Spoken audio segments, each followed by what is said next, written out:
ശക്തിയെ ഇറങ്ങി എന്നിൽ വാ, ഇറങ്ങി എന്നിൽ വാ, മഴ പോലെ പെയ്തിറങ്ങി വാ, മഴ പോലെ പെയ്തിറങ്ങി വാ.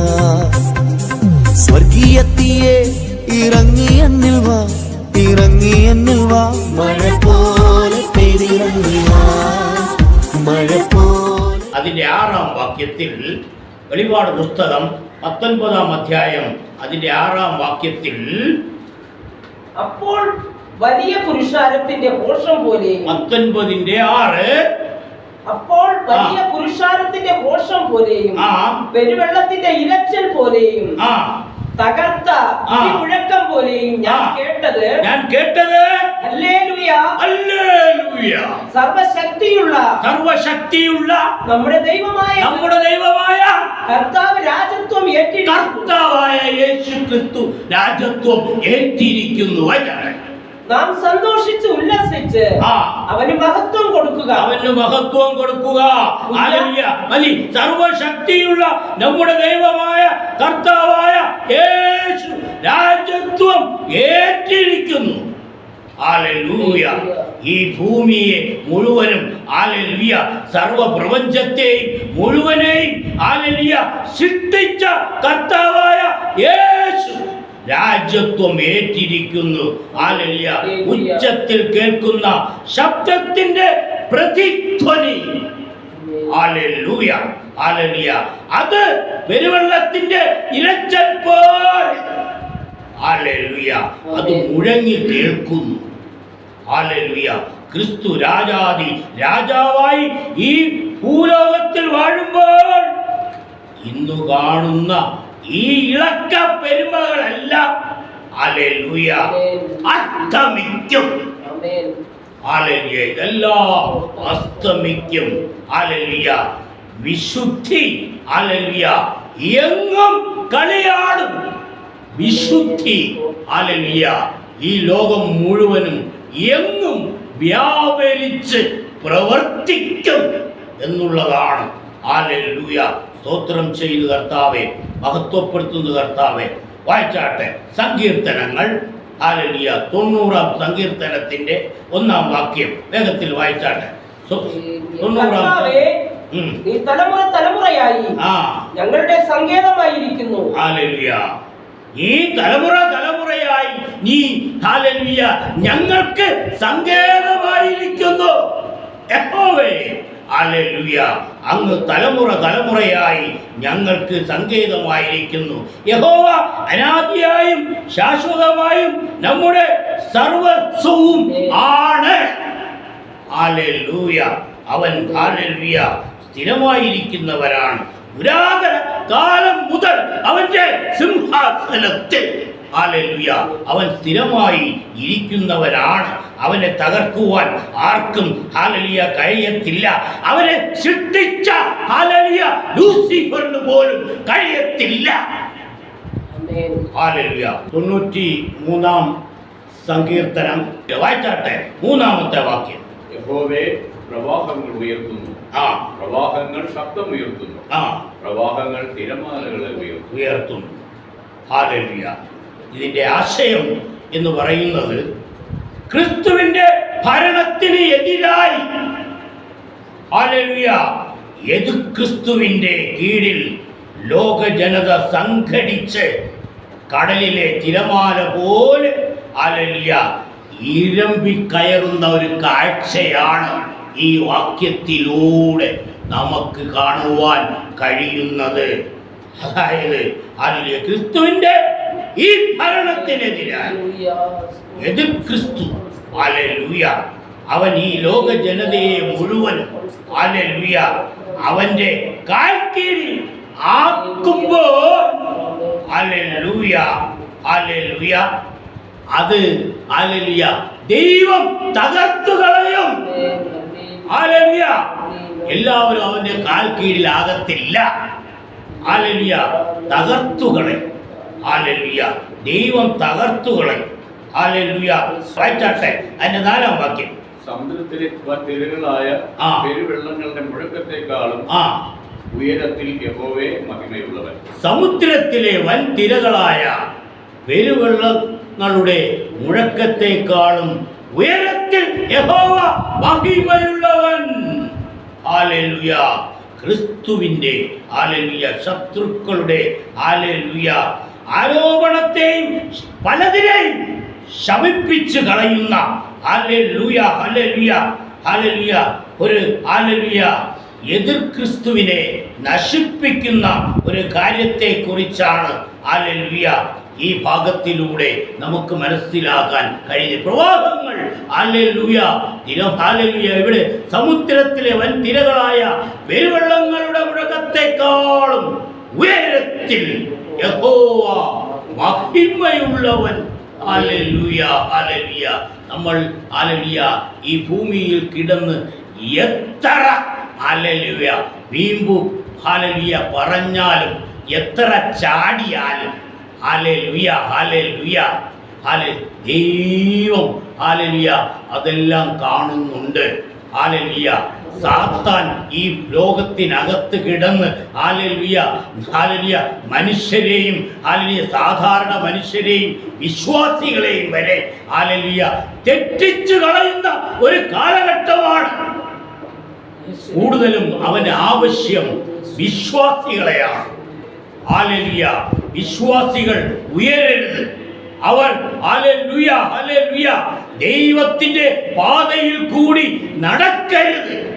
ഹല്ലേലൂയ അങ്ങനെ ഹല്ലേലൂയ ഈ ലോകത്തിൽ തന്നെ ഹല്ലേലൂയ മനുഷ്യരായ പിശാചുക്കൾ ആഗ്രഹിക്കുന്നത്. ഹല്ലേലൂയ മനുഷ്യരിലൂടെ പിശാച് കയറിയാൽ എന്തു ചെയ്യും? ഹല്ലേലൂയ സത്യസഭകളെ തകർക്കുവാൻ ശ്രമിക്കും. അതിനകത്ത് ഹല്ലേലൂയ മനുഷ്യനെ തന്നെ എടുത്ത് ഉപയോഗിക്കും. ഹല്ലേലൂയ നമ്മുടെ സഭ എന്ന് പറയുന്നത് ഹല്ലേലൂയ സത്യസഭയാണ്. സത്യസഭയിൽ ഹല്ലേലൂയ വിശ്വാസികൾ ചുരുക്കമായിരിക്കും. ഹല്ലേലൂയ ഹല്ലേലൂയ എന്നാൽ ഹല്ലേലൂയ ഹല്ലേലൂയ അസത്യമായ സഭകളിൽ നിറച്ചും ഹല്ലേലൂയ ആൾക്കാർ കടന്നു വരും. ഹല്ലേലൂയ അവർ ഹല്ലേലൂയ ഏത് തരത്തിലുള്ള ഹല്ലേലൂയ പൊട്ടത്തരങ്ങൾ വിളിച്ചു പറഞ്ഞാലും കള്ള സാക്ഷ്യങ്ങൾ പറഞ്ഞാലും പിശാചുക്കളെ ഉപയോഗിച്ച് അത്ഭുതങ്ങളും അടയാളങ്ങളും വീര്യപ്രവൃത്തികളും നടത്തിയാലും അവരത് തിരിച്ചറിയത്തില്ല. ഹല്ലേലൂയ അങ്ങനെയുള്ള സഭകളാണ് നിരവധി ഹല്ലേലൂയ ജിന്നുക്കളെ ഉപയോഗിച്ച് ഹല്ലേലൂയ ഇവിടെ ഹല്ലേലൂയ സഭകൾ നടത്തുന്നത് അനേകമുണ്ട്. പക്ഷേ നമ്മുടെ സഭ അങ്ങനെയുള്ള ഒരു സഭയല്ല. ദശാംശം പോലും വാങ്ങാത്ത സഭയാണ് ആത്മശക്തി ഇന്റർനാഷണൽ സഭ ചർച്ച്. ദശാംശം പോലും വാങ്ങത്തില്ല. ഹല്ലേലൂയ ഒരു പൈസ പോലും ഇവിടെ വരുന്ന വിശ്വാസികളുടെ അടുത്തുനിന്ന് മേടിക്കത്തില്ല. സ്വോത്ര കാഴ്ച അവർക്ക് ഉള്ളതിനെ ഇടും. അതിനെ കൊണ്ട് നമ്മുടെ പോക്കറ്റുള്ള പൈസ എടുത്ത് കടിയും ചായയും വാങ്ങിച്ചു പോകും. നമ്മൾ ഇവിടുന്ന് 5 രൂപ പോലും കൊണ്ടുപോകത്തില്ല. ഹല്ലേലൂയ നമ്മുടെ സഭ ലീഡ് ചെയ്യുന്ന സുരേഷ് കുമാർ പാസ്റ്റർ ഹല്ലേലൂയ ജോലി ചെയ്താണ് ഹല്ലേലൂയ സഭയുടെ ക്രമീകരണങ്ങൾ നടത്തുന്നത്. ഇപ്പോൾ എൻ്റെ വീടിൻ്റെ നിർമ്മാണ പ്രവർത്തനങ്ങൾ നടത്തിക്കൊണ്ടിരിക്കുകയാണ്. ഒരു എഞ്ചിനീയർ നടത്തുന്നതിലും ഉപരി വളരെ ഭംഗിയായി നിർമ്മാണ പ്രവൃത്തികളും അതിൻ്റെ മെയിൻ്റനൻസും വർക്കുകളൊക്കെ ചെയ്തുകൊണ്ടിരിക്കുന്നതിന് അതിന് നേതൃത്വം കൊടുക്കുന്നത് ഹല്ലേലൂയ സുരേഷ് കുമാർ പാസ്റ്ററാണ്. ഹല്ലേലൂയ നേതൃത്വം കൊടുത്തിട്ട് പൊക്കളയൊന്നുമില്ല, കൂടെ നിന്ന് ജോലി ചെയ്യും, മെയിനായിട്ട് വർക്ക് ചെയ്യും. പാസ്റ്റർ എന്നല്ല ഹല്ലേലൂയ അവിടെ നോക്കുന്നത്. ഹല്ലേലൂയ പാസ്റ്ററും കൂടെ അവിടെ ജോലി ചെയ്യുകയാണ്, കുനിഞ്ഞ് വിയർത്ത് ജോലി ചെയ്യുകയാണ്. ഹല്ലേലൂയ 3 മാസത്തോളമായി പണി നടക്കുകയാണ്. അതുകൊണ്ട് എനിക്ക് ആത്മശക്തി ഇന്റർനാഷണൽ യൂട്യൂബിലൂടെ അധികമായി വീഡിയോകളൊന്നും ചെയ്യാൻ കഴിയാത്ത ഒരു അവസ്ഥയാണ്. ഈ വീടിൻ്റെ വർക്കിൻ്റെ പിന്നാലെ പോകുന്നത് കൊണ്ട് അതിൻ്റെ വർക്കുകൾ വീഡിയോകളൊന്നും ചെയ്യാൻ കഴിയുന്നില്ല. എങ്കിലും ഇടയ്ക്കിടയ്ക്ക് ഒന്ന് രണ്ടും വീഡിയോ യൂട്യൂബിലൂടെ കൊടുക്കുന്നുണ്ട്. വായിച്ചാട്ടെ 5-ാമത്തെ വാക്യം.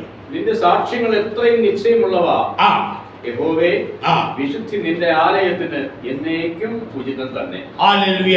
ഇവിടെ നിന്റെ സാക്ഷ്യങ്ങൾ എത്രയും നിശ്ചയമുള്ളവ. യഹോവേ, വിശുദ്ധി നിന്റെ ആലയത്തിന് എന്നേക്കും ഉചിതം തന്നെ. നിന്റെ ആലയത്തിൽ വിശുദ്ധി വേണം. നീ ആരാധിക്കുന്ന ആലയത്തിൽ വിശുദ്ധിയോടെ നമ്മൾ പ്രസംഗിക്കണം. വിശുദ്ധിയോടെ കടന്നു വരണം. ദൈവത്തിന് ഒരു കളങ്കവും ഉണ്ടാക്ക തരത്തിൽ ആലയത്തിൽ കടന്നു വരരുത്. ഇവിടെ പല ആലയത്തിലും ശുശ്രൂഷകൾ നടക്കുന്നുണ്ട്. അത് വിശുദ്ധിയെ തികച്ചുള്ളവ അല്ല. അതുകൊണ്ട് നിന്റെ സാക്ഷ്യങ്ങളെല്ലാം ദൈവത്തിൽ നിന്നുള്ളതായിരിക്കണം. അത് വിശുദ്ധി നിറഞ്ഞത് ആയിരിക്കണം. കർത്താവായ യേശു ക്രിസ്തുവിന്റെ അത്ഭുതങ്ങളും അടയാളങ്ങളും വീര്യപ്രവൃത്തികളും നിനക്ക് നിന്റെ ജീവിതത്തിലും നിന്റെ കുടുംബത്തിലും തന്നതാണെങ്കിൽ സത്യം സത്യമായിട്ട് നിന്റെ സാക്ഷ്യം ആലയത്തിനകത്ത് പറയണം. കള്ളസാക്ഷ്യങ്ങളല്ല നമുക്ക് വേണ്ടത്. ദൈവത്തിന്റെ അനുഭവ സാക്ഷ്യം ആയിരിക്കണം ആലയത്തിനകത്ത് നമ്മൾ പറയേണ്ടത്. ഇത്തരം വചനങ്ങളാൽ ദൈവം നമ്മെ അനുഗ്രഹിക്കട്ടെ. ആമേൻ. സ്തോത്രം. 2 തീമോഥെയോസിന്റെ ലേഖനം 2-ാമത്തെ അധ്യായം അതിന്റെ സ്തോത്രം. നീ പല സാക്ഷികളുടെ മുമ്പാകെ എന്നോട് കേട്ടതെല്ലാം മറ്റുള്ളവരെ ഉപദേശിപ്പാൻ സമർത്ഥരായ വിശ്വസ്ത മനുഷ്യരെ ഫലമേൽപ്പിക്കാം. അത് എന്ത് ഉചിതമായിട്ട് സഭയ്ക്കകത്ത് ശുശ്രൂഷകൾ കൊടുക്കുന്ന ഒരു കൽപ്പനയെന്ന് നോക്കിക്കൂടാ. അല്ലാതെ ശുശ്രൂഷകൾ മാത്രം സ്വർഗത്തിൽ പോകാൻ എന്നെ ഇത് പഠിപ്പിച്ചതാണ്. അതുകൊണ്ട് ഞാൻ ഒരു തീരുമാനത്തിലെത്തി. എന്തായാലും ഇതിന്റെ അകത്ത് വരുന്നവരെ ആരെയും നേരത്തെ വിടും. കാരണം എന്താണെന്ന് അറിയണ്ടേ, നമ്മൾ ശുശ്രൂഷകരെ, നമ്മൾ ദൈവത്തിന്റെ ഭടന്മാർ, നമ്മൾ ദൈവത്തിന്റെ വേലക്കാരൻ. ഞാൻ ശുശ്രൂഷയ്ക്ക് സഭകളിൽ പോകുമ്പോൾ ഞാൻ ഇതാ പറയുന്നത്, എന്റെ ചർച്ചയിൽ വരുന്ന എല്ലാവരും ശുശ്രൂഷകർ.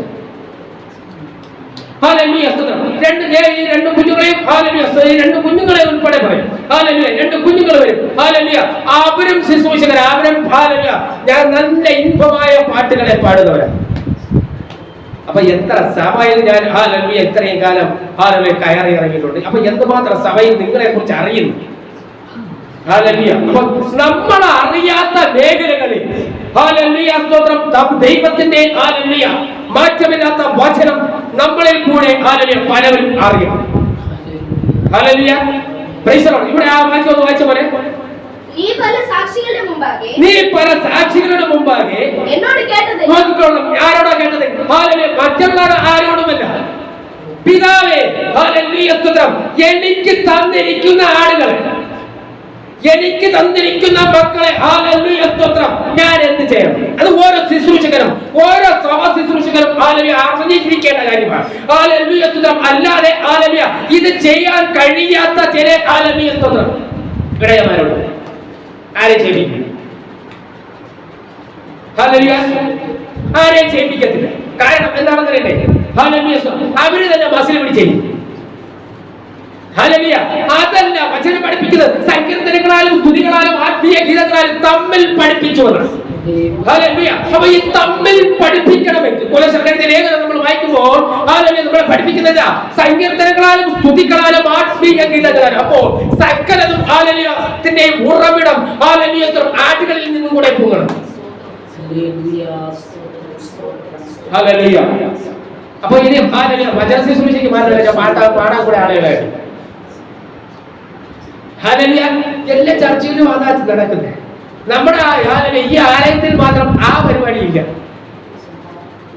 ഞാൻ എവിടെയെങ്കിലും ശുശ്രൂഷ കഴിഞ്ഞ് തൊണ്ടടഞ്ഞ് വരുമ്പോഴേ ഇവിടെയും വന്നിട്ട് പാട്ടാം. ഹല്ലേലൂയ.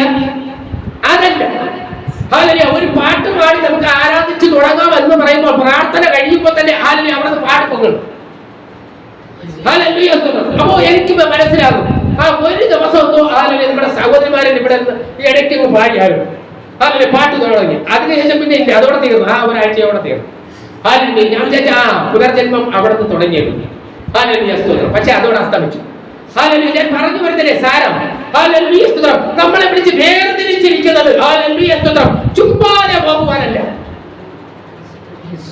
കർത്താവിന്റെ നല്ല ഭടനായിരിക്കണം, നല്ല സ്വച്ഛരായിരിക്കണം. അല്ലാതെ ഹല്ലേലൂയ ചുമ്മാതെ വന്ന് ഉറക്കം തൂങ്ങി പോകുന്നവരല്ല. ഹല്ലേലൂയ വചനം പഠിപ്പിക്കുന്നത് ഹല്ലേലൂയ എന്താ രാജകീയ പുരോഹിത വർഗത്തിൽപ്പെട്ടവർ. ഹല്ലേലൂയ. മടി കാണിക്കാൻ പാടില്ല. ഹല്ലേലൂയ. ഓരോരുത്തരും കൊടുത്തിരിക്കുന്ന ഓരോ താരമില്ല. ഹല്ലേലൂയ. വചനത്തിൽ നിന്നും ഹല്ലേലൂയ പറഞ്ഞു കഴിയുമ്പോൾ അടുത്ത വാക്യം എടുക്കാൻ മുട്ടിപ്പോകും. അതല്ല, ദൈവത്തിന്റെ ആത്മാവോട് പ്രാർത്ഥിച്ചു കഴിഞ്ഞാൽ ഹല്ലേലൂയ അത് വെളിപ്പെടുത്തി തരും. നല്ല പഠന സ്വഭാവം ഇതാണ്. ഹല്ലേലൂയ സ്തോത്രം. ഒന്ന് വായിച്ച പോലെ ഈ പല സാക്ഷികളുടെ മുമ്പാകെ എന്നോട് കേട്ടതെല്ലാം മറ്റുള്ളവരെ ഉപദേശിപ്പാൻ സമർത്ഥരായ അല്ലെ വരുന്നവരെ പോണവരെ. ഹല്ലേലൂയ. പുൽപ്പറ്റിൽ കയറുന്ന ശുശ്രൂഷിപ്പാൻ പറഞ്ഞവർക്ക് പോണവർക്ക് പറഞ്ഞിട്ടുള്ളതല്ല. സാമർഥ്യം ഉണ്ടായിരിക്കണം, ലജ്ജിപ്പാൻ ഇടവരാത്തവന്റെ ആയിരിക്കണം, മടിയില്ലാത്തവനോടായിരിക്കണം. ഹല്ലേലൂയ. നമ്മൾ ദൈവത്തിന്റെ വചനത്തെ ഉയർത്തുവാൻ മടി കാണിച്ചാൽ പിതാവിന്റെ സന്നിധിയിൽ നമ്മളെ ഉയർത്തുവാനും ഹല്ലേലൂയ കർത്താവ് മടി കാണിക്കും. ഹല്ലേലൂയ. നമുക്ക് അങ്ങനെ വരുവാൻ പാടില്ല. നമുക്ക് അങ്ങനെ ഉണ്ടാവുമല്ല. താഴോട്ട് വെച്ചേ. സമർത്ഥരായ വിശ്വസ്ത മനുഷ്യരെ ഫലമേൽപ്പിക്കാം. ക്രിസ്തുയേശുവിന്റെ നല്ല ഭടനായി നീയും എന്നോട് കൂടെ കഷ്ടം സഹിക്കാം. നിങ്ങൾ പാടിക്കോ, നിങ്ങൾ പ്രസംഗിച്ചോ, നിങ്ങൾ പ്രാർത്ഥിച്ചോ, ഞാൻ ഇവിടെ ഇരുന്ന് ഉറങ്ങിക്കോളാം എന്ന് ദൈവദാസന്മാർ പറഞ്ഞു. ഇത് എനിക്ക് കൂടെ ആകുമ്പോഴേ തികയുമല്ലോ. ചില ചർച്ചകൾ നടക്കുന്ന കാര്യമാണ്. ഹല്ലേലൂയ. ചില ചർച്ചകൾ നടക്കുന്ന കാര്യമാണ് പറയുന്നത്. കാരണം എന്താണെന്ന് അറിയണ്ടേ? എനിക്ക് 80 വയസ്സായി, അതുകൊണ്ട് ഞാൻ ഒന്നും ചെയ്യത്തില്ല. ഇവിടെ കുടുക്ക മാത്രമേ ഉള്ളൂ. അപ്പൊ മനസ്സിലാക്കാറുണ്ട്. ഹല്ലേലൂയ. അതല്ല, ഹല്ലേലൂയ. നീയും അത് വായിച്ചേ, ആ വാക്യം ഒന്ന് വായിച്ചേ.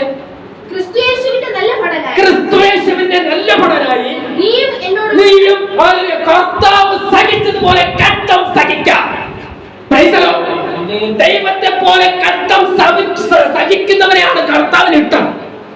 അങ്ങനെ ഉള്ളവരെ മാത്രമേ പിതാവിന്റെ സന്നിധിയിൽ ഉയർത്തത്തുള്ളൂ. ഹല്ലേലൂയ. ഇല്ല എങ്കിൽ പട്ടപൂജ്യമാക്കി എത്ര വെള്ളയും കറുപ്പുണ്ട്. ഞാൻ എന്നെ തന്നെ പറയാം, ഞാൻ എത്രയും വെള്ളയും കറുപ്പിട്ടുകൊണ്ട് നടന്നാലും എവിടെയൊക്കെ സുവിശേഷം അറിയിക്കാൻ പോയാലും വല്ലതും ടിപ്പ് കിട്ടുമെന്ന് പറഞ്ഞു പോയാൽ ആ കാര്യമില്ല. ആ ടിപ്പിൽ തീർന്നു കാര്യം.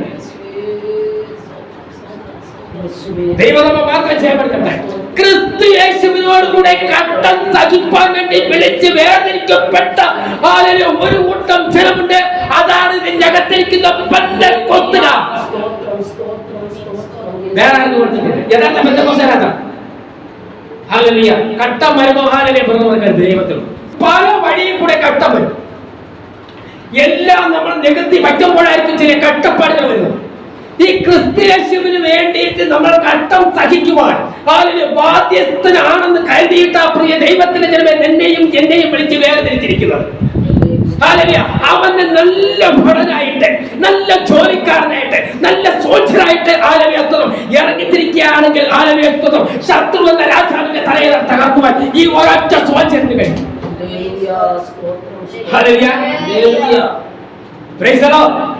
മറ്റുള്ള സോൾജറെ ഒന്നും തകർത്തു പോകണ്ട. ഹല്ലേലൂയ സ്തോത്രം. ഏറ്റവും നല്ല സോൾജറാണെങ്കിൽ, ഏറ്റവും നല്ല നീക്കമാണെങ്കിൽ ഹല്ലേലൂയ ശത്രുവിന്റെ തലയെ തകർക്കുവാൻ ഹല്ലേലൂയ ഒരൊറ്റ സോൾജർ. ഹല്ലേലൂയ, സ്തോത്രം. Praise the Lord. ദൈവം നമ്മെ ഓരോരുത്തരെ അനുഗ്രഹിക്കുമാറാകട്ടെ.